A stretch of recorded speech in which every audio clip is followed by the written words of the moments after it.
Buenas a todos, chicos, ¿qué tal? Entonces lo que vamos a mirar es, por aquí teníamos un order block marcado, ¿vale? Era esta zona de aquí, de los máximos anteriores, esta zona de aquí, ¿vale? Si rompía esa zona de ahí, que coincidía con los máximos anteriores, lo que pasaba era que si consolidaba, etcétera, etcétera, toda esa zona, etcétera, etcétera, pues lo que podíamos ver era ya continuación de la subida, ¿vale? Entonces nosotros tenemos como ese order block en diario en esta zona de aquí, ¿vale? Una vez se rompió esto, volvemos para el gráfico de una hora y lo que vemos es que en esta zona de aquí, que se produjo una divergencia, vemos una divergencia tal que así, ¿vale? Y vemos que la divergencia se produjo tanto en el trend como en el oscillator, ¿vale? Otra divergencia que también bajaba la entrada de dinero, pero lo que comentaba antes, ¿sabe quién tenía esos mismísimos para poder entrar en una divergencia rompiendo máximos Bitcoin? No, o sea, también hay que entender que aunque se den ciertas señales, tenemos que entender los ciclos de mercado y qué está ocurriendo en el mercado. No es lo mismo operar justo en un rango que está consolidando el precio en medio de un movimiento de la zona de los 43,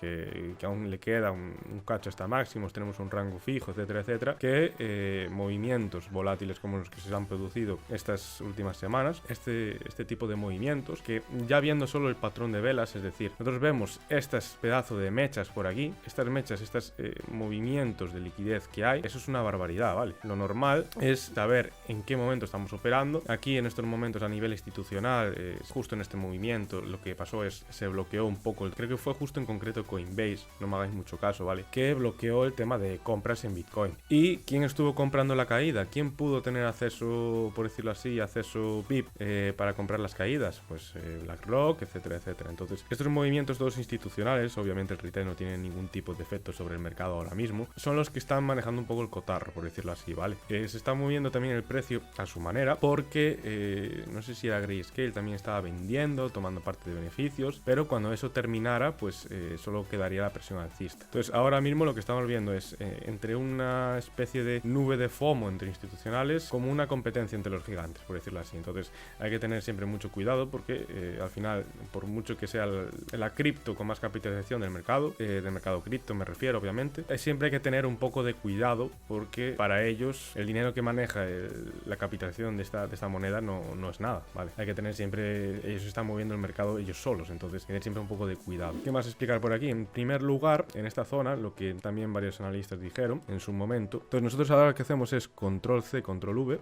En primer lugar, lo que parecía esto era un movimiento a la hora de hacer una especie de banderita alcista que nos iba a superponer por encima de los máximos anteriores de Bitcoin, entonces tenía mucho sentido el tipo de movimiento justo antes de los máximos, sobre todo es un movimiento acelerado, una pequeña consolidación y continuar con su tendencia. Entonces al final lo que se produjo fue una manipulación de precio. Recordar que esta zona intermedia violeta que tengo yo aquí marcada, que la acabo de marcar ahora, era la zona de order block. Entonces al final lo que consiguieron era este tipo de manipulación, que al final fue una manipulación, creo que fueran un 10%, puede ser un 15%, sí, un 15% era esta manipulación, y al final fue respetando poco a poco, porque al ser manipulación esto se considera fake out, por tanto esto es como, decirlo así entre comillas, es como si no debiera existir, ¿vale? Entonces en este rango, en este canal alcista que vemos por aquí, lo que vemos es que al final se fue respetando, formó una divergencia en los indicadores, sobre todo los de tipo oscilador, y lo que hizo fue apoyarse por encima de esta línea hasta que al final, como vemos, lo rompió, ¿vale? Si nosotros trazamos un FIBO de este movimiento que vemos aquí, lo que vamos a ver es que está coincidiendo justo en el Golden Pocket, ¿vale? En el 618 ha tenido un spike en esta zona justo, y lo que vemos es que es una posible zona de rebote.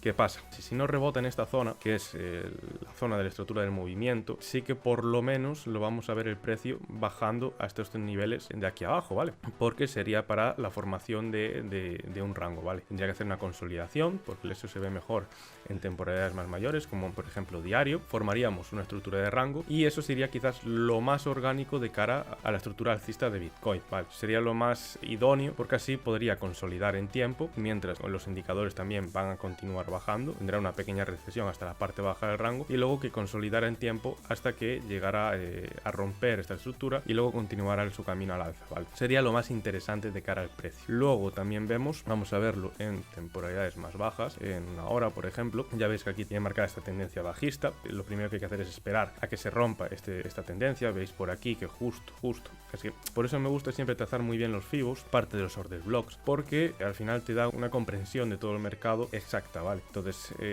sabes también que un fibo está bien trazado cuando en el propio movimiento el precio ha tenido interacción, aunque no teníamos trazado el propio fibo, porque el fibo se traza a partir de esta ruptura. Pero lo que vemos es que el precio respeta ese fibo, por tanto es muy probable que lo siga respetando. Pues nosotros ya tenemos esta zona marcada de aquí, que como veis, ¿dónde tiene ahora mismo resistencia el precio? En el 382. Entonces, a la hora de poder operar, a la hora de poder saber qué tipo de movimientos va a hacer el precio, por ejemplo, había una operación que hice hace una semana, que mi operación consistía en el 0.5, que no lo tiene marcado, pero por ejemplo en el 0.618 trazar una operación tal que así, tal que al alza, esperar la operación en esa zona, el stop por debajo del 0.66 y buscar la zona alta del 382. Era una operación rápida, ¿vale? Entonces era una tendencia bajista, pero a mí me interesaba porque el 382 también me coincidía en un posible rebote de esa tendencia. Era una operación contra tendencia, no es muy aconsejable, pero para pillar unos pequeños beneficios, porque yo sabía que en esa zona me coincidía también con otro order block, sabía que en esa zona iba a ser muy probable que como mínimo tuviera un rebote. Entonces a la hora que tenga este rebote ya protejo la operación en break even y me llevo esos beneficios. Al final son operaciones rápidas que valen la pena hacer, porque al final luego con esas operaciones o sigues operando o bien ya acumulas en posiciones como render, ya lo metes un poco más para el mundo de EFI, etcétera, etcétera, lo puedes meter en alguna pool. Pero son pequeñas operaciones rápidas que lo que hacemos es sacar rendimiento durante la semana del trading, ya sea